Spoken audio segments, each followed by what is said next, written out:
বিশ্ব সংবাদে আপনাকে স্বাগত। শুরুতেই জানাবো হাতে পাওয়া সর্বশেষ আন্তর্জাতিক সংবাদের শিরোনাম, পরে বিস্তারিত। ইসরায়েল ফিলিস্তিন যুদ্ধের সর্বশেষ আপডেট। শুরুতেই গুরুত্বপূর্ণ সংবাদ জানিয়ে দিব, ইসরায়েলের সঙ্গে যুদ্ধবিরতিতে রাজি হামাস, ঘোষণা যে কোনো সময়। এরপর জানাবো রাশিয়ার সাথে সম্ভাব্য সংঘাতের প্রস্তুতি নিচ্ছে ন্যাটো, জানালো মস্কো। এরপর থাকবে অত্যন্ত গুরুত্বপূর্ণ সংবাদ, ইউক্রেন নিয়ে ম্যাক্রোর ধারণা তৃতীয় বিশ্বযুদ্ধ শুরু করতে পারে বলছে হাঙ্গেরি। আরও থাকবে আরব আমিরাত থেকে যুদ্ধবিমান কাতারে সরিয়ে নিচ্ছে আমেরিকা। এবং সর্বশেষ জানাবো, চলতি বছর ইউক্রেন 1,10,000 সেনা হারিয়েছে বলছে রাশিয়া। ইসরায়েলের সঙ্গে যুদ্ধবিরতিতে রাজি হামাস, ঘোষণা যে কোনো সময়। দখলদার ইসরায়েলের সঙ্গে যুদ্ধবিরতিতে রাজি হয়েছে ফিলিস্তিনি সশস্ত্র গোষ্ঠী হামাস। ফিলিস্তিনি সংবাদ মাধ্যম আল কুদস আজ জানিয়েছে, ইসরায়েলের সঙ্গে জিম্মি ও যুদ্ধবিরতি চুক্তির প্রথম ধাপ কার্যকরে রাজি হয়েছেন হামাসের নেতারা। সৌদি আরবের সংবাদ মাধ্যম আশফাকও জানিয়েছে, জিম্মি চুক্তির দ্বারপ্রান্তে রয়েছে দুপক্ষ এবং হামাস এ ব্যাপারে কয়েক ঘন্টার মধ্যে ঘোষণা দেবে। নাম প্রকাশ না করার শর্তে আল কুদসকে হামাসের এক কর্মকর্তা জানিয়েছেন, গাজা থেকে ইসরায়েলি সেনাদের প্রত্যাহার করা ছাড়াই যুদ্ধবিরতির প্রথম ধাপে রাজি হয়েছেন তারা। এই কর্মকর্তা আরও জানিয়েছেন, যুদ্ধবিরতির প্রথম ধাপে শুধুমাত্র নারী, বৃদ্ধ, শিশু ও অসুস্থদের ছাড়া হবে। তাদের ছাড়ার পরেও বেশ কয়েকজন ইসরায়েলি সেনা তাদের কাছ থেকে সরে যাবে। এই বিষয়টি কাজে লাগিয়ে যুদ্ধবিরতির পরবর্তী ধাপে সুবিধা আদায় করে নিবে তারা। এই দুটি সংবাদ মাধ্যম ছাড়াও ইসরায়েলি সংবাদ মাধ্যম চ্যানেল 12 জানিয়েছে, যুক্তরাষ্ট্র হামাসকে নিশ্চয়তা দিয়েছে, জিম্মি ও যুদ্ধবিরতির তৃতীয় ধাপ শেষে গাজা থেকে সব ইসরায়েলি সেনাকে প্রত্যাহার করে নিয়ে যাওয়া হবে। তবে অপর ইসরায়েলি সংবাদ মাধ্যম কান নিউজ জানিয়েছে, আরব সংবাদ মাধ্যমগুলোতে যুদ্ধবিরতি এবং সেনার প্রত্যাহার করে নেওয়ার ব্যাপারে যে প্রতিবেদন প্রকাশ করা হয়েছে এ ব্যাপারে কোনো কিছু জানেন না বলে জানিয়েছেন ইসরায়েলি কর্মকর্তারা। রাশিয়ার সাথে সম্ভাব্য সংঘাতের প্রস্তুতি নিচ্ছে ন্যাটো বলছে মস্কো। রাশিয়ার সীমান্তের কাছে পশ্চিমা সামরিক জোট ন্যাটোর 4 মাস ধরে চলা দীর্ঘ সামরিক মহড়া প্রমাণ করে এই জোট রাশিয়ার সাথে সম্ভাব্য সংঘাতের জন্য প্রস্তুতি নিচ্ছে।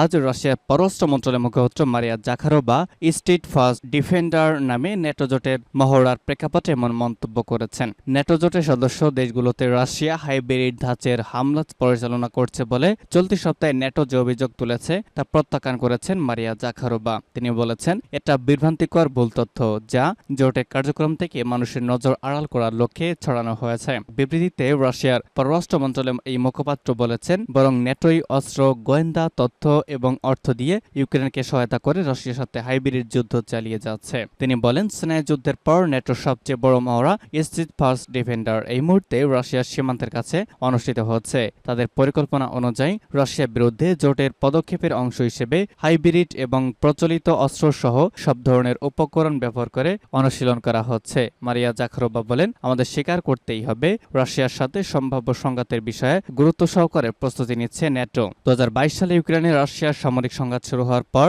গত কয়েক দশকের মধ্যে রাশিয়া পশ্চিমের সম্পর্ক সবচেয়ে বৈরী হয়ে উঠেছে।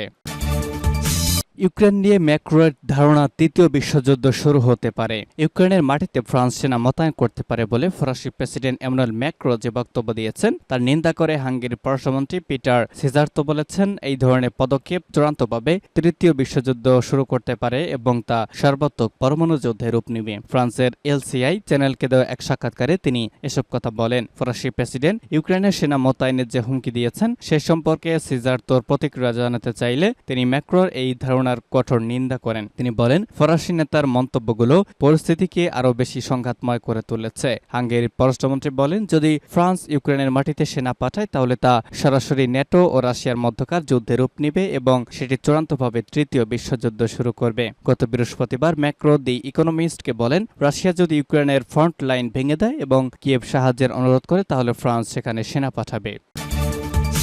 আরব আমিরাত থেকে যুদ্ধবিমান কাতারে সরিয়ে নিচ্ছে আমেরিকা। মধ্যপ্রাচ্যের কোনো দেশে হামলা চালানোর জন্য সংযুক্ত আরব আমিরাত তার মাটি ব্যবহার করতে দিবে না বলে ঘোষণা করার পর দেশটি থেকে যুদ্ধবিমান, ড্রোন এবং অন্যান্য সামরিক বিমান কাতারে সরিয়ে নিচ্ছে মার্কিন সরকার। দৈনিক ওয়াল স্ট্রিট জার্নাল এই খবর দিয়েছে।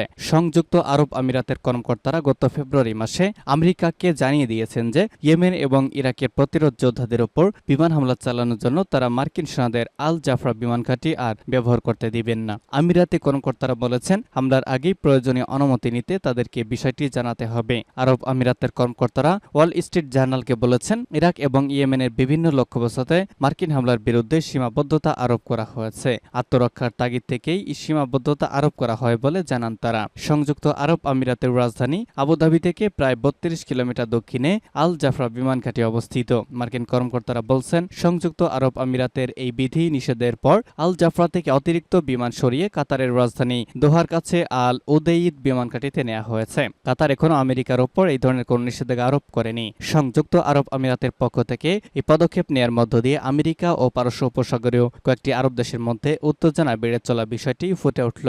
লন্ডন থেকে পরিচালিত news website middle East Eye অজ্ঞাত একটি সূত্রের বরাত দিয়ে গত মাসে বলেছিল ইসলামী প্রজাতন্ত্র ইরান যদি ইসরায়েলের ওপর হামলা চালায় তাহলে সৌদি আরব, সংযুক্ত আরব আমিরাত, ওমান এবং কুয়েত তাদের দেশের বিমান ঘাঁটি ব্যবহার করতে দিবে না বলে সিদ্ধান্ত নিয়েছে। বিষয়টি তারা আমেরিকাকে জানিয়ে দিয়েছে। এসব দেশ ইরানের বিরুদ্ধে সম্ভাব্য হামলার জন্য তাদের আকাশ সীমাকেও মার্কিন যুদ্ধ বিমানের জন্য নিষিদ্ধ করার পদক্ষেপ নিতে যাচ্ছে।